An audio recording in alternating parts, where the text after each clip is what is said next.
베드로 전후서는 베드로 연세가 많아졌을 때에 핍박을 당하고 어려움과 고통을 당하고 있는 흩어져 있는 그리스도인들에게 위로와 또한 소망을 주기 위해서 보낸 편지입니다.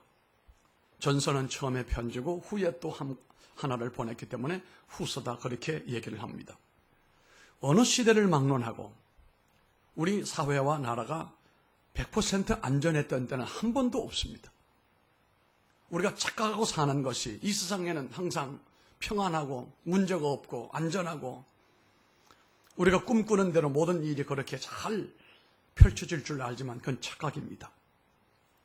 이 세상에는 전쟁이 없는 때가 없고 기근이 없는 때가 없고 역병이 없는 때가 없었습니다. 어찌 보면 이 세상은 지뢰밭을 걷는 것과 같은 불행함 가운데서 우리는 하나님의 도우시는 그 은혜와 하나님이 베풀어 주신 그 축복으로 여기까지 왔을 뿐만 아니라 이 오는 가운데도 결코 녹록하지 않았습니다. 많은 어려움과 고통이 있었습니다. 그렇지만 주의 은혜로 이기고 여기까지 오지 승리하고 온 줄로 믿고 감사드립니다.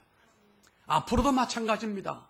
우리가 살아가는 삶이 사람들이 말하는 것처럼 아무런 문제 없고 아무런 고통이 없고 평안할 줄 알지만 그런 것은 없습니다.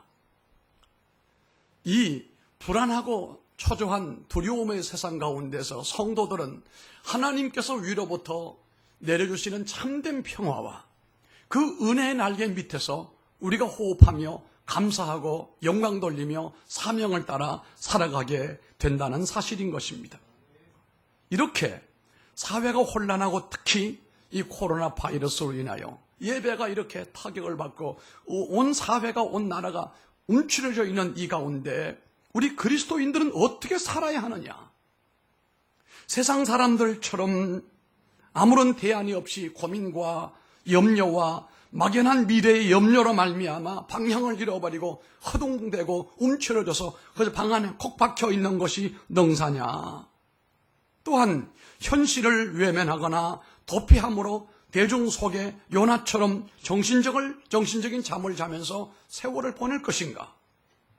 아니면 이럴 때일수록 내 믿음을 굳게 붙들고 이런 혼란과 이런 어두움 속에서도 자신의 믿음의 길을 좌우나 우르나 치우침이 없이 똑바로 걸어가면서 위기를 기회로 만들어서 이 이후에 하나님이 주시는 새로운 사명과 축복의 주인공이 될 수 있도록 살아가는 것이 바로 옳은 선택이 아니겠습니까? 오늘 본문은 세 가지 내용으로 이 마지막 혼란의 시대에, 이 어려운 시대에 이 시대를 대항하며 살아나갈 수 있는 교훈을 말씀하는 것을 함께 나누고 은혜를 나누고자 합니다. 각 가정에서 예배하는 우리 모든 성도님들, 오늘 함께하는 모든 분들 위해 하나님의 위로와 하나님의 참된 평안함과 하나님의 보호와 하나님의 복이 함께하기를 바랍니다. 첫째는 기도해야 됩니다. 7절의 말씀을 보게 되면 우리 다 같이 7절 말씀을 한번 읽어봅니다. 가정에 계신 분들도 함께 여기 있는 분들과 더불어 7절 읽습니다. 만물의 마지막이 가까이 왔으니 그러므로 너희는 정신을 차리고 근신하여 기도하라. 아멘. 이 구절 속에 성도들에게 강력하게 요청하는 첫 번째 내용이 기도할 것입니다. 기도할 것입니다. 그런데 기도할 이유가 있고 기도에 자세한 설명이 나와 있음을 보게 됩니다. 먼저 기도해야 될 이유가 무엇입니까? 그것은 만물의 마지막이 가까웠기 때문이다 그랬습니다. 일종의 이 마지막이라고 하는 것은, 만물의 마지막이라고 하는 것은 지상의 종말을 의미하는 것입니다. 그 무렵에 일어날 여러 가지 상황을 의미하는 것입니다. 특히나 구약 성경 가운데서 마지막 종말에 일어날 세 가지 선물 세트가 있다고 했죠. 전쟁과 기근과 전염병, 연병이라고 했습니다. 이런 것은 종말에 일어날 수 있는 분명한 하나님의 사인이고 그 외에 또 있습니다. 전쟁이 있습니다. 전쟁이 있습니다. 또 뭐가 있습니까? 기근은 얘기했습니다. 병들, 전염병들, 지진, 물로 인한 난리, 이런 모든 것은 마지막 종말에 대한 하나님의 사인입니다. 지금 이 코로나19의 영향은 우리만 당하는 게 아닙니다. 전 세계가, 심지어 아프리카에 있는 부족들도 당하고 있습니다. 심지어 최고로 현대화되어져 있는 뉴욕시도 당하고 있습니다. 뉴욕은 우리보다 더합니다. 유럽도 마찬가지입니다. 이것을 우리가 우연이라 생각할 수 있습니까? 이제까지 우리는 흑사병이 돌 때 동양은 흑사병의 영향을 받지 않았습니다. 그러나 코로나19는 전 세계가 전부 영향을 받습니다. 전문가들이 뭐라고 그랬습니까? 더워지게 되면 없어지게 된다고요. 없어졌습니까? 더 창궐 합니다.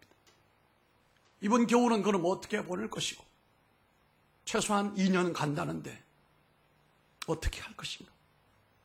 사람은 과학만능주의로 뭐든 다 할 수 있다는 그런 자신감을 가지고 살아가요. 사람들도 그렇게 얘기를 해요. 그러나 착각입니다. 이 모든 것은 하나님의 섭리 속에 담겨 있습니다.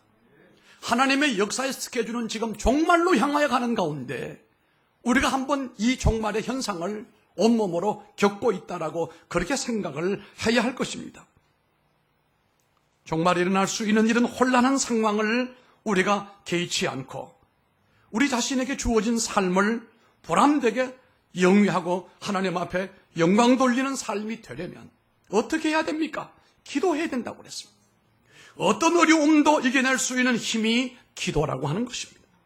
성도가 혼란 속에서도 기도해야 됩니다. 하나님께서 하늘의 평안과 안전을 주실 것입니다.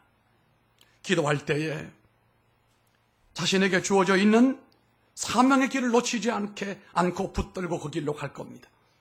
기도할 때에 소망이 생기고 도리어 기회가 생기고 새로운 하나님의 찬스가 온다는 것을 깨닫게 되는 것입니다. 세상 사람들처럼 동요하지 말고 난국에 수도사들이 수도원으로 들어갔던 것처럼 우리는 이때 기도하는 사람이 되어야 됩니다. 하나님께로 가까이 나가시기를 바랍니다.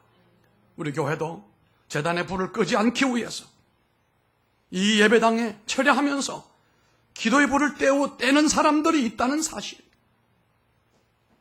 우리가 이 어려울 때에 기도를 멈추지 말고 기도의 동력이 살아있어야 기회도 오고 축복도 올 줄로 믿습니다. 그럼 어떻게 기도해야 됩니까? 7절을 계속해서 보면은 정신을 차리고 건신하여 기도하라. 아멘. 이것은 소란한 환경 가운데 여기저기에서 난리들이 일어나는 가운데도 요동하지 말고 이 세상은 늘 그런 세상이다 라고 생각하고 하나님의 은혜 가운데 똑바로 서서 주님만 바라보며 흔들리지 말고 기도하라 이 말입니다. 여러분 신문이나 텔레비전 너무 이런 정보에 귀를 기울이지 마세요. 교회 광고가 가장 중요한 하나님의 정보요 분명하고도 변치 않은 하나님의 전달 사항임을 알기를 바랍니다. 모세가 출애굽을 시킬 때 그들에게 뭐라고 그랬습니까? 하나님이 우리를 인도한다. 전부 모여라. 전부 모였습니다. 그때 아마 그 광고를 못 들었거나 들어도 모이지 못했던 사람도 나는 있었다고 생각합니다. 그들 오지 못했습니다.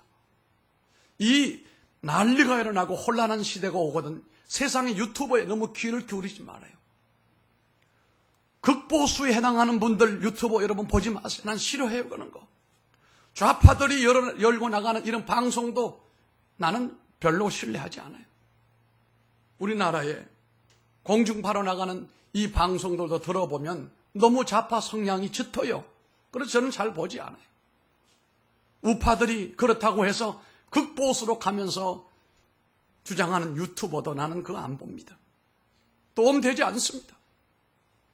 이렇게 요란스러울 때 우리는 하나님께로 우리의 조언을 정해놓고 기도하는 일, 교회를 통해서 오는 정보, 교회를 통해서 우리가 이 어려움 가운데 믿음 생활할 수 있는 나름대로의 채널을 붙들고 나가게 되기를 바랍니다. 소란한 환경에 요동하지 말고 주님만 바라보시길 바랍니다. 너무 텔레비전에, 뉴스에, 신문에 거기에 빠지지 마세요. 뭐 거기서 예배 다 안 된다, 예배 없다. 아니, 나는 안 된다고 오늘 예배 안 드린다 얘기한 적이 없어요. 한 가지 내가 실수한 게 있어요. 어제 몇 분에게 비대면으로 할 수 있는, 온라인으로 할 수 있는 내가 그걸 가르쳐 주면서 밑에 설명을 내가 했어야 되는데 설명을 안 했어요. 그랬더니 그분들은 우리 다 집에서 이렇게 편히 예배하라고 우리 목사님이 친절하게 이렇게 서비스를 하시는구나, 그렇게 믿었을 거예요. 그 믿음도 괜찮아요. 그러나 그게 아니고 어떻게 예배를 내가 못 드릴 때에 이런 방법으로 예배도 드리게 하는구나. 그러나 내가 예배를 드릴 수 있는 일에는 내가 최선을 다해야 되겠다, 이렇게 생각하는 분들이 바로 여러분인 줄 알아요. 여러분들은, 오늘 함께 예배하는 여러분들은 함께 죽어도 함께 죽는 거예요. 살아도 함께 사는 거예요. 목사와 함께 주를 섬기고 함께 하나님의 길을 따라가다가 함께 죽는 것도 복이다. 그렇다고 제가 여러분을 죽음의 길로 절대 끌고 가지 않습니다. 예배라고 하는 것을 축소시키지 않을 겁니다. 예배를 끊는 것도 없단 말이에요. 어려울 때는 정부가 원하는 것을 받아서 우리가 받아들일 건 받아들이고 도저히 안 되는 건 안 되는 거예요. 교회는 교회예요. 이번에 보니까 부산에는 기독교 총단체에서 우리는 정부 시책을 따를 수 없습니다. 다른 건 몰라도 방역 수칙을 철저히 따르면서 우리는 하나님 앞에 예배드리겠습니다. 여러분, 그것도 인정할 수 있습니다. 만약에 교회가 예배드리다가 확진자가 나온다? 우리가 책임지겠다는 거예요. 세상 어디는 그런 확진자가 안 나옵니까? 나올 수 있습니다. 교회는, 우리 교단에는 아직은 거의 없습니다. 안전을 우리가 수칙을 지키고 분명한 그런 자세로 예배를 드리면 내가 볼 때는 문제가 없어요. 자, 이제 우리가 이 귀중한 믿음을 이 어려울 때 뺏기지 마시기를 바랍니다. 실패하여 낙담이 가득한 부정적인 말도 하지 마시기를 바랍니다. 이런 말이 현혹되지 않기를 바랍니다. 그렇다고 해서 술에 취하고 마약에 취하고 약물로 빠지지 말기를 바랍니다. 응답받는 기도의 공통점은 마음이 흔들리지 않아야 돼요. 하나님의 응답이 오기 위해서는 내 마음이 흔들리지 않아야 돼요. 그 마음을 흔들고 혼란스럽게 조장하는 것은 그 배후에 분명 사탄이 있습니다. 그렇게 함으로 응답의 열매를 떨어지게 만들려고 하는 것이거든요. 혹시 기도하다가 불안한 생각이 들거든, 걱정이 생기거든, 예수의 이름으로 즉시 물리치고 마음을 굳게 하시길 바랍니다. 두 번째 보니까 기도와 더불어 서로 사랑하라고 그랬습니다. 이 마지막이 될수록 성도들은 사랑해야 됩니다. 8절을 한번 다 같이 읽어보겠습니다. 8절입니다. 무엇보다도 뜨겁게 서로 사랑할지니 사랑은 허다한 죄를 덮느니라. 아멘. 그리스도인의 정체성은 서로 사랑하는 단체입니다. 이것은 감정적인 일시적인 사랑이 아니고 의지의 결단을 가지고 꾸준히 행동을 수반하는 아가페적인 사랑을 의미하는 것입니다. 육체적인 사랑을 의미하는 것이 에로스 아니겠습니까? 에로스라고 하는 것은, 그 말의 뜻은 사랑의 출발점이라고 하는 것입니다. 물론 에로스 사랑도 참 중요합니다. 특히 젊은이들이 결혼 연령이 됐을 때 연애하고 싶은 마음, 이성과 함께하고 싶은 사람 마음, 결혼하고자 하는 그런 열정, 이건 대부분 에로스적인 사랑의 발동으로 이루어지게 되는 것이거든요. 그런데 그 에로스적인 사랑이 그만 식어져 버리게 되면 결혼 연령을 놓쳐버리게 되는 거예요. 결혼이 겁이 나고 별로 필요해 보이지 않고 그렇게 되는 경우도 있습니다. 이걸 보게 되면 에로스가 나쁜 것은 아닙니다. 나쁜 것은 아니지만 아가페적인 사랑에 비교하게 되면 차이가 크다는 것을 오늘 여러분에게 제가 소개를 시켜드리려고 하는 것입니다. 그 차이는, 이 육체의 에로스와 사랑과 은혜의 아가페 사랑은 하늘과 땅의 차이인 것입니다. 에로스가 유치원생이라면 아가페는 대학원생입니다. 에로스가 철부지 사랑이라면 아가페는 신사 사랑입니다. 에로스가 뜨겁기만 하다, 뜨겁지요, 뜨겁기만 하다고 한다면 아가페는 따뜻하고 안정된 것이다. 에로스가 조건적이라면 아가페는 조건이 없습니다. 아가페의 사랑의 위대함은 어떤 죄라도 그 허물을 덮을 수 있는 능력이 그 속에 있습니다. 피차간에 있는 허물을 덮어주고 서로를 세워주고 관심과 친절한 자세를 누리는 것이 우리 성도들이 마지막 혼란의 때에 꼭 가져야 되는 자세입니다. 러시아의 작은 마을에 이반이라고 하는 젊은이가 살았습니다. 참 믿음이 좋았습니다. 그는 여러 가지 농기구들을 만들어가지고 여기저기 다니면서 파는 그런 상인이었습니다. 이날도 여느 때와 같이 마차에 호미와 괭이며 농사기구를 잔뜩 싣고 한번 떠나게 되면 며칠이 있어야 돌아오는 그런 여정으로 이제 장사를 하려고 마을을 향하여 떠나려고 했습니다. 출발을 하려고 하는데 병든 노모님이 염려가득한 얼굴로 이렇게 말했어요. 아들아, 간밤에 내가 꿈을 꿨는데 네 머리가 하얗더라. 네 머리가 하얗더라. 그러니 꿈이 좀 안 좋으니까 장사를 좀 안 가면 안 되겠느냐 그랬어요. 근데 이반이, 믿음 좋은 이반이, 아이고 어머니, 믿음으로 사는 사람이 뭐 그런 꿈을 가지고 그렇게 매이면 되겠습니까? 잘 다녀오겠습니다. 다녀올 때까지 편히 계시라고 인사를 하고 이제 먼 길을 떠나갔습니다. 하루, 이틀, 3일째가 됐습니다. 그날도 장에서 많은 기구를 팔고 이제 여관에 투숙을 했습니다. 그리고 하룻밤을 자고 이제 집으로 마차를 끌고 오는 길에 한참 오다 보니까 어디선가 기병대가 오는 소리가 들리는데 보니까 말을 탄 군인들이에요. 자기와 상관이 없는 줄로 알았는데 자기를 향해 오더니 포위를 하고 수색을 하기 시작하는 거예요. 왜 그러냐고 변명도 못하는데 마차를 수색을 하는데 웬일입니까? 그 마차 귀퉁이에 피 묻은 칼자루 하나가 나오는 거예요. 그러니까 이 이반을 체포를 해가지고 끌고 갑니다. 알고 봤더니 지난 밤에 머물렀던 그 여관에 투숙했던 돈 많은 여행객이 강도를 만나가지고 돈 다 틀리고 칼에 맞아 죽었다는 거예요. 그런데 이 마차에 하필이면 칼을 숨겨다 놓고 그게 발각이 된 거예요. 그래서 이 이반은 엄청난 고난을 당하고 이 피 묻은 칼 때문에 영문도 모르게 변명할 기회도 잃어버리고 살인자의 누명을 쓰게 된 겁니다. 어젯밤 그 여관에서 부자 상인이 죽었는데 본인이 그걸 뒤집어 쓰고 병든 노모에게 인사도 못하고 저 시베리아로 유배로 가게 됩니다. 그로부터 26년 동안 감방에서 이반은 그저 기도하고 성경 보는 것으로 낙을 삼고 고향 계신 어머니가 살아계시기만을 기대하면서 시간을 보냈습니다. 그동안 이반은 니콜라이스라고 하는 50대 남자를 사귀게 됩니다. 둘이 아주 절친이 되었습니다. 그런데 어느 날 이 우연한 기회에 이 이반이 보니까 니콜라스는 이 사람이 그 감옥 밑으로 굴을 뚫고 있는 것을 보았어요.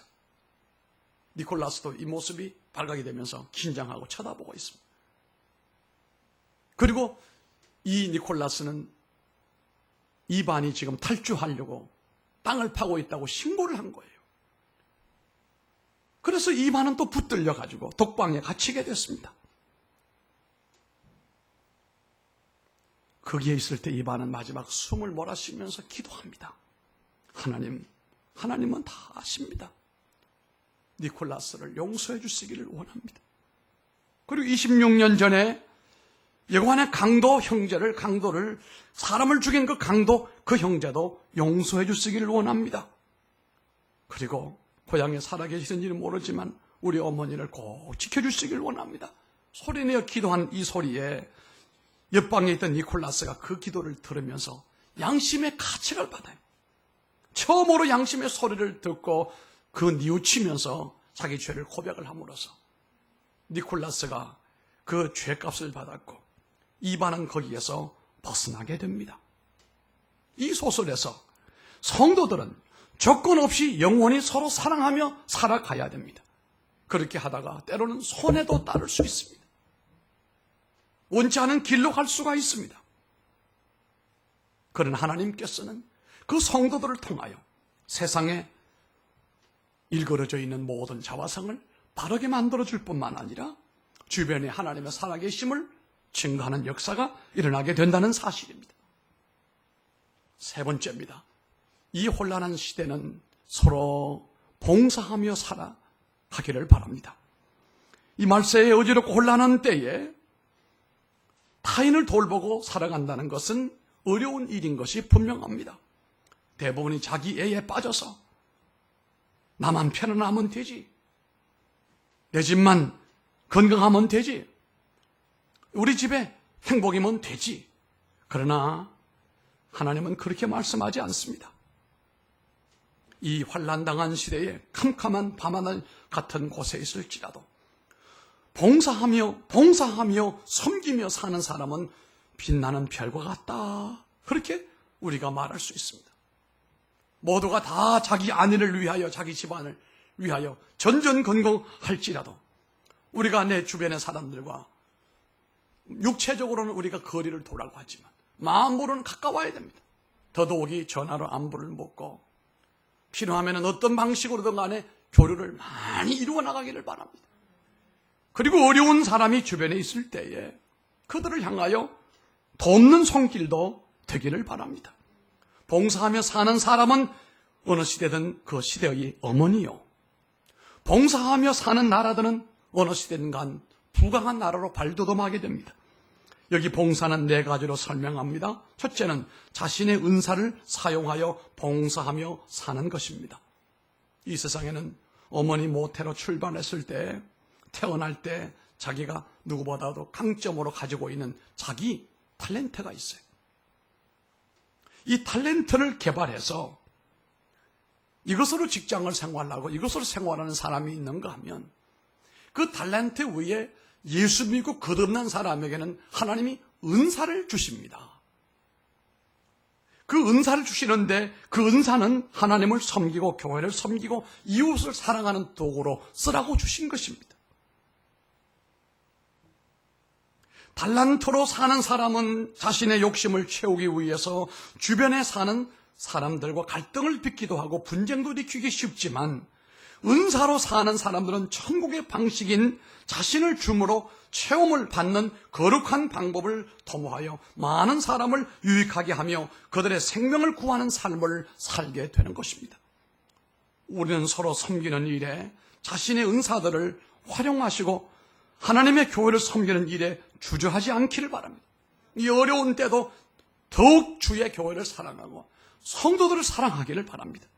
그 길이 내가 잘 되고 자녀가 잘 되고 여러분의 산업이 잘 되는 길이요, 교회가 잘 되는 길입니다.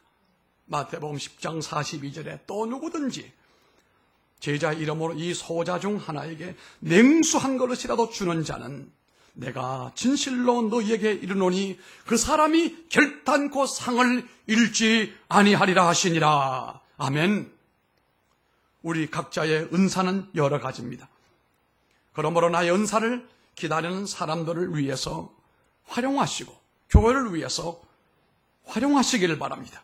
여러분은 자신의 은사를 확인하는 것이 먼저 선제되어져야 합니다. 그리고 은사를 활용하여 주님을 섬기고 형제를 섬기고 교회를 잘 섬기시길 바랍니다. 그리고 두 번째는 선한 청지기같이 봉사하며 살라고 말씀합니다. 10절의 말씀입니다. 10절 다 같이 읽어보겠습니다. 10절입니다. 각각 은사를 받은 대로 하나님의 여러 가지 은혜를 받은 선한 청지기같이 서로 아멘, 서로 봉사하라. 그렇게 말씀했습니다. 우리는 이 본문의 말씀을 보게 되면 모든 것을 하나님으로부터 잠시 떠맡고 있는 종들입니다. 하나님의 것을. 이 청지기들은 주인이 내가 아니고 하나님이십니다. 그분이 주신 은사와 그 은혜를 때를 따라 잘 활용하시길 바랍니다. 혹시 자신의 은사를 자신의 소유물로 착각하고 살아가는 분도 있습니다만 그것은 아닙니다. 우리 예수님이 주인이십니다. 그렇다면 그분의 뜻에 따라서 우리가 충성하는 것이 옳습니다. 그리고 세 번째 방법은 서로 봉사하라고 했습니다. 10절의 봉사는 대접하기, 신방하기, 자비와 구제와 선교, 교육 등 사람들에게 봉사하는 여러 가지 일들을 그렇게 말씀하고 있습니다. 이 혼란스러운 세상에서 참 바이러스로 인하여 우리가 이렇게 살 줄이야 누가 알았겠습니까? 저도 몰랐습니다. 세상에서 여전히 이런 혼란 가운데 살지라도 우리 성도들은 하나님께 주신 달란트와 그 소명의 과업을 놓치지 말고 봉사하시기 바랍니다. 그때 네 번째 보니까 하나님의 공급하신 힘으로 봉사하라고 했습니다. 그게 바로 11절의 말씀입니다. 11절에 소개한 이 봉사의 결과가 아름답게 이루어지려면 반드시 우리가 일할 때에 하나님이 공급하시는 힘으로 섬기고 봉사하고 일해야 됩니다. 내가 가진 힘으로 하면 안 됩니다. 그것은 순간적으로 끝나버리고 하나님의 의를 이룰 수는 없습니다. 하나님이 주신 힘으로, 하나님 주시는 은혜로, 하나님 주시는 능력으로 할 때에 하나님 수준의 사이즈에 도달하는 놀라운 역사를 이룰 수가 있다는 사실입니다. 여러분, 우리가 하나님이 공급하는 힘은 무엇입니까? 하나님의 영계의 저수지 같은 엄청난 큰 데서부터 주시는 힘이에요. 그 능력을 받아야 그게 물질이든지 그거 어떤 베푸는 봉사라든지 섬기는 여러 영역에 하나님께로부터 그 영적 저수지로부터 공급을 받는 힘으로 해야 그 모든 일의 아름다운 열매가 넘쳐나게 된다는 사실입니다. 그래서 이런 사람을 보면 시편 1편에는 이렇게 말씀합니다. 시절을 쫓아 화실을 맺는다. 잎사귀가 마르지 않는다. 모든 일마다 형통한다. 아멘. 왜 그럴까요? 하나님의 원천으로부터 힘을 공급을 받았기 때문에 그 능력으로 우리가 봉사하고 헌신하기 때문에 그러하다 그랬습니다. 우리가 하나님의 주시는 능력으로 일하는 사람은 하나님 수준의 일, 하나님 사이즈의 큰 능력으로 우리가 열매를 맺는 역사가 일어나게 될 줄 믿습니다. 오래전에 1989년도의 5월입니다. 미국 LA에 그 한인들이 많이 살고 있는 웨스턴가에 한국 슈퍼마켓이 있었는데 이 마켓에 앨리스 루긴이라고 하는 유대인 할머니가 물건을 사러 갑니다. 근데 유대인 할머니가 한국말을 잘 모르고 이 점원도 영어를 잘 모르고 이 커뮤니케이션이 조금 잘 안 되고 있을 때에 물건을 사러 왔던 그 교회 찬양대로 수고하는 김종윤이라고 하는 이 청년이 보니까 아이고 할머니를 좀 도와야 되겠다. 마음의 감동을 받아서 통역을 잘 해줬어요. 이게 인연이 돼가지고 서로 전화도 하고 하는데 보니까 알고 봤더니 할머니가 홀로 살아요. 쉽게 말하면 독거노인이에요. 그건 하나님께서 이 김종윤 씨에게 감동을 자꾸 주기를 그 할머니를 도와라. 그 할머니를 도와드리라. 그래서 이 김종윤 이 청년이 자기 어머니라고 생각을 하고 자주 찾아가 보았어요. 필요한 것도 공급해드리고 심부름도 해드리고. 그러니까 이 할머니 루긴이라는 할머니, 유대인 할머니가 이 각박한 세상에 이런 청년이 어디 있느냐 말이에요. 자기 자녀들이 있지만 다 뿔뿔이 흩어져 있는데 자기 아들보다도 더 가까이서 살갑게 사랑으로 대해주니까 너무 감사. 그렇다고 뭘 요구하거나 대가를 달라고 한 적도 없고 청년은 그렇게 친절하게 잘해주는 거예요. 두 사람의 사이가 가까워지게 됐습니다. 이때 루긴 할머니가 70세고 김종윤 씨는 41살이라고 했습니다. 그리고 10개월이 지난 뒤에 갑자기 루긴 할머니가 세상을 떠나게 됩니다. 이러면서 자기 유산을 변호사를 통해서 분배를 했는데 60만 달러를 자신을 그렇게 친어머니처럼 돌봐준 김종윤 씨에게 남겨줬어요. 그러면서 밑에 토를 달기를 나와 같이 고독한 노인들, 이런 사람들을 위해서 써달라. 얼마를 줬다고요? 60만 달러. 우리 돈으로 하면 한 7억 원이 넘어요. 70억이 넘어요. 거금입니다. 7억이 넘어요. 7억이 넘어요. 이게 그 당시 LA의 화제가 됐던 것입니다. 중요한 것은 하나님께서 감동을 주실 때 믿음으로 하시길 바랍니다. 그건 하나님이 책임져 주시는 거예요. 내가 기도하고 마음에 감동이 되거든 필요한 건 하나님이 책임져 주시는 거예요. 그게 뭐든 간에 그것을 거부하면 안 됩니다. 혹시 하나님의 봉사를 내 인간의 힘으로 하다가 한계에 부딪혀서 불평하고 짜증냈던 일이 있다면 이제부터는 하나님 주시는 힘으로, 하나님의 에너지로, 하나님의 능력으로 신바람 나게 기쁨이 넘치게 즐겁게 행복하게 봉사 헌신하기를 바랍니다. 우리는 사고와 이념의 혼돈 속에 지금 살고 있어요. 나라가 어디로 가는지 참으로 불안해요. 많은 분들이 얘기하는 것처럼 정말로 사회주의로 북한으로 가는 것인가? 그렇다면 막아야지요. 대부분의 사람들이 방향 없는 삶을 살면서 우왕좌왕하고 살아가는 가운데 오늘 주님은 우리들에게 너희는 기도하며 살아라. 두 번째 뭐 하며 살아라? 사랑하며 살아라. 세 번째는요, 봉사하며 살아라. 이 세 가지를 여러분 잊지 마시고 하나님의 도구 되어 이 어두운 혼란의 때에 하늘의 밤하늘의 별처럼 빛날 뿐만 아니라 이 위기 혼란이 끝난 다음 여러분들이 새 무대 위에 주인공이 될 수 있는 성도들과 교회가 되기를 주님 이름으로 축복합니다. 존귀하신 아버지 하나님, 은혜와 사랑을 감사드립니다. 베드로 사도가 노년에 혼란과 역정당하는 성도들을 향하여 보낸 편지가 어쩌면 오늘 이 땅에 사는 우리 모든 성도들에게 도착한 편지라고 생각을 합니다. 우리에게 주신 말씀은 이런 혼란하고 코로나 위기가 창궐하는 가운데도 기도하라고 말씀하시고 사랑하라고 말씀하시고 봉사하며 살아라고 말씀했습니다. 이것이 최선인 줄로 믿고 이렇게 살아가면서 지금은 힘들고 어려워도 이 혼란과 환난 역경이 지나가면 우리 성도들, 이렇게 산 성도들이 새롭게 질서가 형성되는 무대 위에서 큰 하나님의 도구로 쓰임받게 하시고 우리 교회도 그렇게 되게 하여 주시옵소서. 예수님 이름으로 기도드리옵나이다. 아멘. 우리 모두 함께 63장을 찬송하겠습니다.